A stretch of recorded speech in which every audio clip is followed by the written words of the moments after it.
Voilà, merci de tout ce que vous dites de ces 3 livres. Merci d'avoir parlé aussi de ce livre-là qui est tout récent et qui est publié par un tout petit éditeur qui s'appelle L'Usage, qui est un éditeur vraiment magnifique. Voilà, pour le moment, c'est leur 5e ou 6e livre, je crois. C'est un éditeur de poésie. Ils ont fait un livre de Jacques Roubaud, un livre de Frédéric Fortet, un livre d'une poétesse hongroise qui n'était pas du tout traduite, qui s'appelle Gisela Erweig. Et c'est des livres qui sont très beaux chaque fois. Et donc voilà, ils ont accepté de publier mes photomatons, j'en étais très heureux. Et je suis content là qu'on en parle peut-être un petit peu. Voilà, parler montrer au public, parce qu'en fait, voilà, comme ça se présente, oui, c'est pas le petit carré, puis alors... Oui, c'est super, Nathalie a apporté effectivement une sorte de... J'ai travaillé un peu comme ça. Pardon, excusez-moi, c'est à la taille d'un photomaton. Donc en fait, voilà, vous pouvez... Oui, moi j'avais carrément, je l'ai fait encore plus petit que ça. Moi j'écrivais au format photo d'identité, comme ça. Je remplissais quelque chose de grand obsessionnel, peut-être, ou de grand maniaque, mais en tout cas, moi, j'en faisais 5 ou 6 par jour, une fois que je m'y étais mis. Et donc, c'est une sensation d'écriture qui est assez agréable. Enfin, en fait, il faut remplir juste le rectangle. Il faut aller au bout du rectangle. Et donc, ça commence toujours par là, voilà, 0h45, le 3 avril 2020. Et bam, j'essaie d'attraper le moment, d'aller très vite, de remplir de tout ce qui me vient de cet instant-là précis. Et en même temps, de donner quand même une forme à cet instant. Et voilà, j'en ai fait plein, j'en ai 400 ou 500 à la maison, dans des carnets entiers remplis de ça. Et la technique pour faire ça, c'était effectivement d'avoir à chaque fois j'avais une feuille de la taille de mon carnet, dans laquelle j'avais découpé un vide, quoi, comme ça, un petit rectangle qui était au format d'une photo d'identité. Et voilà, et donc un peu comme ça, effectivement. Donc j'écrivais entre les bords, comme ça j'allais d'un bord à l'autre, tac, tac, tac, tac, jusqu'à ce que ce soit fini. Et en fait, ce qui est assez agréable quand on écrit comme ça, c'est que on sait que c'est un petit texte, c'est quelque chose qu'il n'y a presque pas d'enjeu. On essaie quelque chose, en fait, on est vraiment dans l'abandon à ce qui vient. Et c'est encore mieux quand on n'a pas réfléchi à l'avance à ce qu'on allait écrire. Quand on est dans une sorte de lâcher-prise, avec presque l'esprit vide, et même dans le vide, dans le rien, presque, on trouve en fait encore plein de choses à dire. Moi, je crois que les textes de ce livre que je préfère, c'est ceux où j'ai vraiment commencé en écrivant l'heure, et en sachant pas du tout ce que j'allais dire, en commentant presque ce vide, ce rien. Et je sais pas comment dire, si on écrit des vers ou quelque chose, moi j'ai jamais écrit en vers, j'ai jamais écrit de poésie à vrai dire. Donc il y a quelque chose de très, je pense, d'impressionnant, parce que le retour à la ligne est un événement déjà, de décider que là on s'arrête au bout de ces 3-4 mots et hop, on va à la ligne. Je parle pas d'écrire en rime, en vers compté, tout ça, je pense que presque plus personne ne fait ça. Et même en vers très libre, on va à la ligne quand même. Et donc pourquoi aller à la ligne à ce moment-là? Est-ce que ce qu'on termine d'écrire tient suffisamment pour justifier un retour à la ligne? Je sais pas, moi j'ai jamais réussi à écrire de la poésie pour cette raison, je pense. Et là, tout d'un coup, c'est tout autre.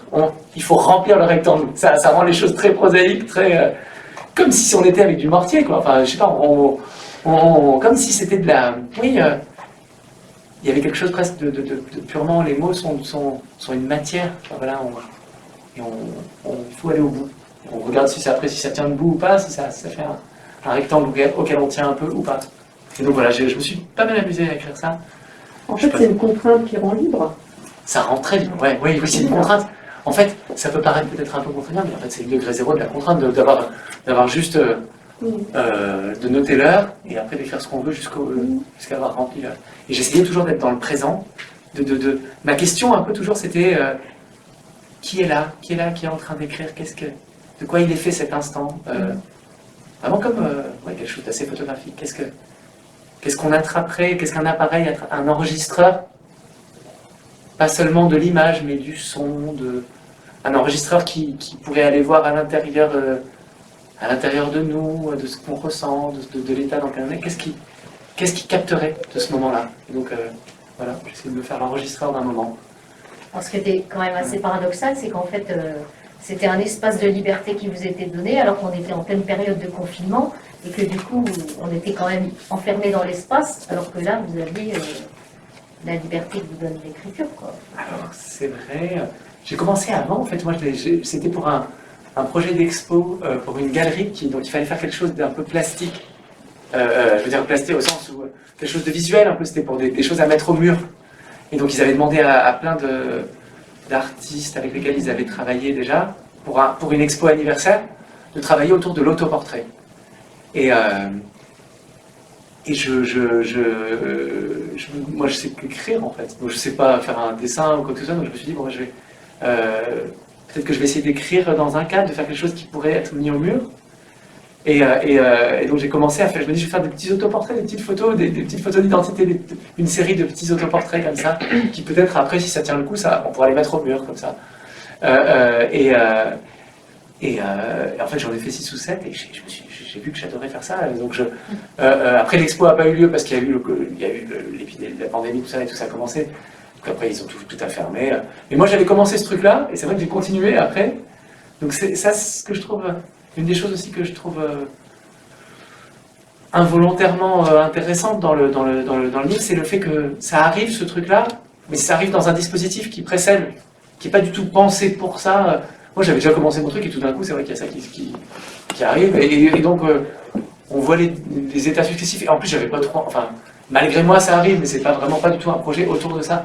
Et donc, simplement, tout d'un coup, ça rentre dans le cadre un peu, ça arrive avec les étapes par lesquelles on passait, et c'est vrai que moi d'habitude je bouge quand même beaucoup, voilà, comme là ce soir, je suis pas toujours chez moi, et donc là tout d'un coup il y avait quelque chose aussi d'immobilité, de regarder par la même fenêtre, la même rue tous les jours, la même rue vide, ça convenait assez bien finalement à l'immobilité, ce truc. Ça marche aussi quand on bouge, hein, mais oui, si vous avez envie de faire des petits rectangles comme ça, de prendre franchement vous allez vous amuser, je vous promets, c'est vraiment très facile, enfin, je pense qu'il n'y a rien de virtuose dans le livre, vraiment rien du tout. C'est chacun, on attrape chacun des choses qui sont à nous, quoi, voilà. Est-ce que ces instantanés ont un lien ou non, il n'y a pas de lien entre eux? Oui. En fait, il y a un lien. Nathalie a lu le livre, je pense que c'est une des premières lectrices vraiment du livre qu'il a lu, donc j'en suis très très touché. Mais il y a un lien, ouais, quand même, je pense que le lien principal, c'est un lien un peu autobiographique, presque un peu de journal en fait, parce que ça... Oui, c'est un journal. Enfin, ouais. On ne pourrait pas résumer un journal de confinement, mais il y a un peu aussi... J'espère pas, parce que moi c'est vrai que j'ai pas eu envie d'écrire pendant... Non, mais je veux dire, oui. par rapport, c'est un journal, en tout cas un journal qui effectivement, dans lequel débarque à un moment le confinement et tout, c'est vrai. Oui, mais c'est vrai, en tout cas vous êtes d'accord sur le côté journal, c'est ça qui fait. Après...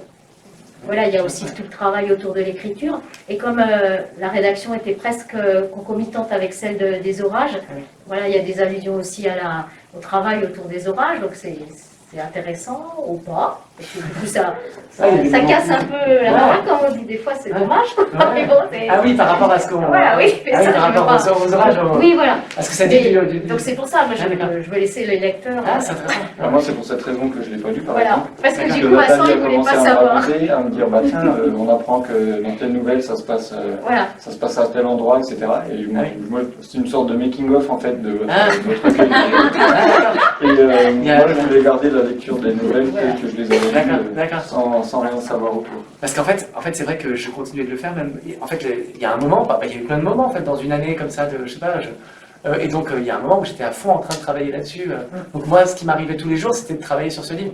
Donc ça dure, je sais pas, je pense que c'est peut-être, il y a une dizaine de textes qui parlent de ça, peut-être pas plus, je pense, sur 200. Mais c'est le moment où j'étais à fond, c'était ça ma pensée de chaque soir, chaque jour, c'était le livre que j'étais en train d'écrire, et donc la joie d'avoir fini trois textes que j'avais pas pensé écrire, la recherche du titre, je sais pas, le moment... Et donc, oui, on voit aussi peut-être que, sans doute volontairement, enfin je cherche pas à cacher quoi que ce soit, ni à le montrer, mais oui, je pense qu'on voit le travail aussi tous les jours, on voit la vie en fait, je pense que vraiment on peut tous faire des photomatons comme ça, qui chaque fois vont quand même raconter, ce qui fera le fil, c'est la récurrence des choses de notre vie à nous, quoi, en fait, voilà. Tous, on peut faire ça.